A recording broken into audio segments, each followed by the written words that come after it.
Once, when as a very old man he was recovering from a cancer operation, I asked him the question that historians have still not been able to answer. What on earth was the Great War about? All it was, fella, he replied to me, was one great waste. The very words of Margaret Asquith. I understood him.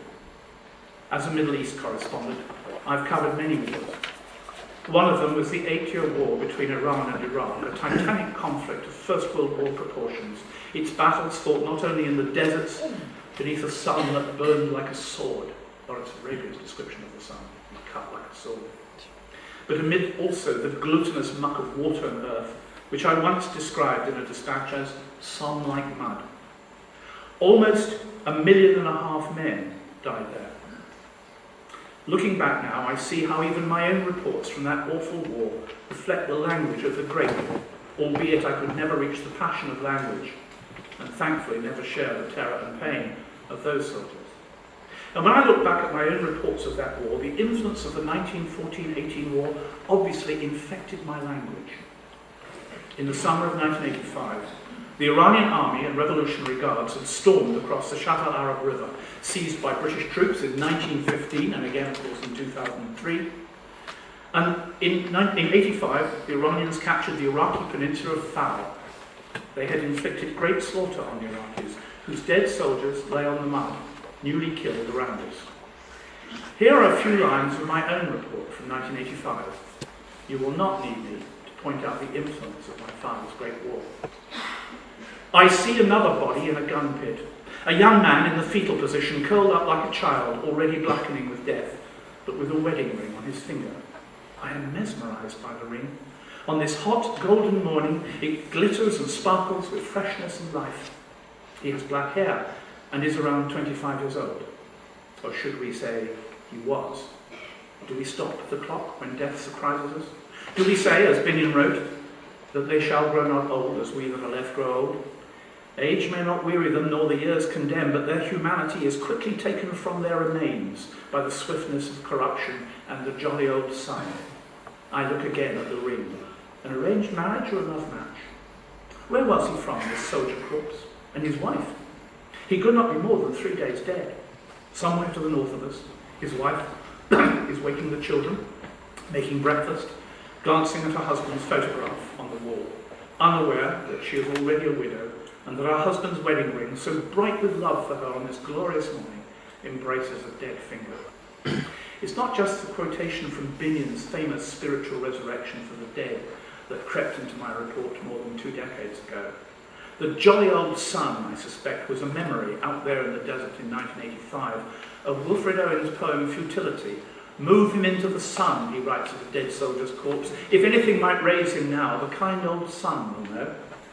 Thus was the language of the soldiers of the Great War, touching my own reports, albeit unconsciously at the time, a reporter trying to chronicle another Great War. And how can I forget that within just 23 months of the end of my father's Great War, the victors, primarily Britain and France, drew the borders of Northern Ireland, Yugoslavia, and most of the Middle East.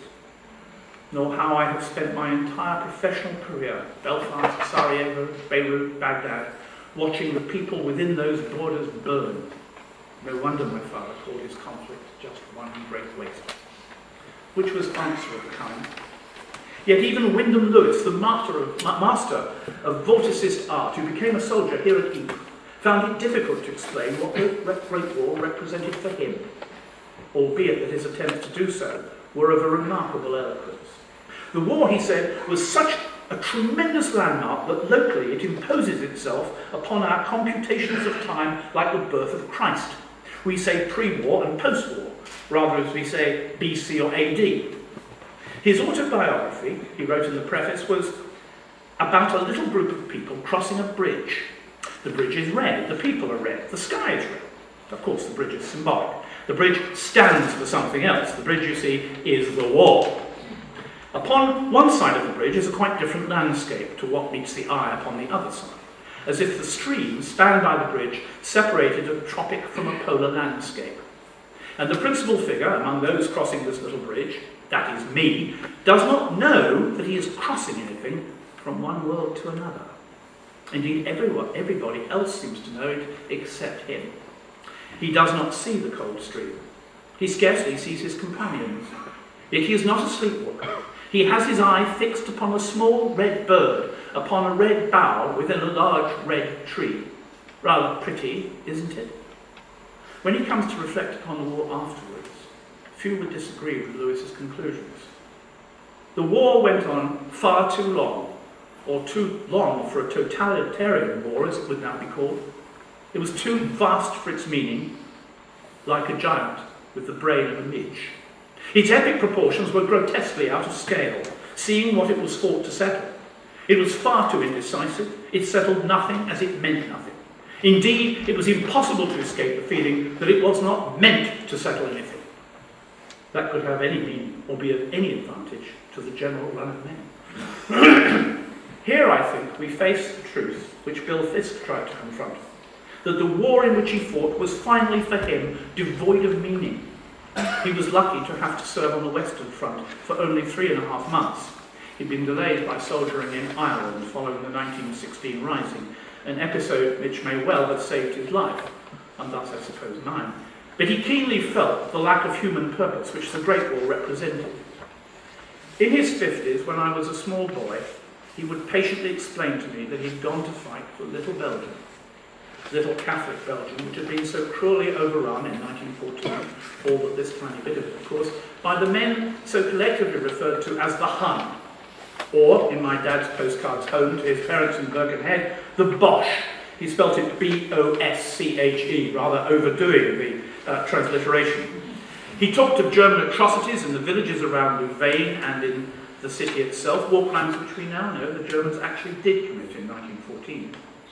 My father, needless to say, regarded the Irish, whom he was sent to suppress in Ireland, as cowards and traitors, while the Irish patriots who fought against the British in Dublin in the Rising later came to see their own brothers who were fighting in British uniform here at Ypres and on the Somme as traitors of a worse kind. The nationalist tragedies and civil conflict set off by the Great War, not least in post-war Germany itself, were to reverberate for decades to come. In all, 35,000 Irishmen are estimated to have been killed in the 1914-18 war. Almost 30 years ago, I travelled here to Ypres with a young Irish woman, and she stood with me beneath Menin Gate and stared in puzzlement at the 54,896 names who fought in my father's uniform, but whose bodies were never recovered. Looking at all these names, the young woman was moved by how many of them were Irish. Why in God's name, she asked, was a boy from the station house Tralee in County Kerry dying here in the mud of Flanders? After a few minutes, an elderly man approached, holding a visitor's book. He asked if she would like to sign it. This was long before Ireland became a self-confident nation within the European Union, able to face up to the sacrifices pre-independence soldiers made in British uniform. So my friend looked at the British Army's insignia on the memorial book with considerable distaste. The crown glimmered on the cover in the evening light. They were about to play the last post. There was not much time to decide. But my friend could not forget the young man from Tralee. She was facing history, which is not as easy and comforting and comprehensible for her as it could be for those of us who always consider ourselves the winners of wars. In the end, she wrote in the book in Irish, De Horta Beaga, which means for little countries. How carefully she eased the dead Irish soldiers' desire to help little Belgium, my father's reason for going to war, into the memory of the tragedy of another little country. How she was able to conflate Ireland into Flanders without losing the integrity of her own feelings. After the Great War, of course, German veterans responded in far more disturbing ways than Wyndham Lewis. Here, for instance, is Ernst Junger's voice at the end of his First World War epic, The Storm of Steel. Today, we cannot understand the martyrs who threw themselves into the arena in a transport that lifted them even before their death, beyond humanity, beyond every phase of pain and fear. Their faith no longer exercises a compelling force today. When once it is no longer possible to understand how a man gives his life for his country, and the time will come, then all is over with that faith also, and the idea of the fatherland is dead. And then perhaps we shall be envied as we envy the saints, their inward and irresistible strength.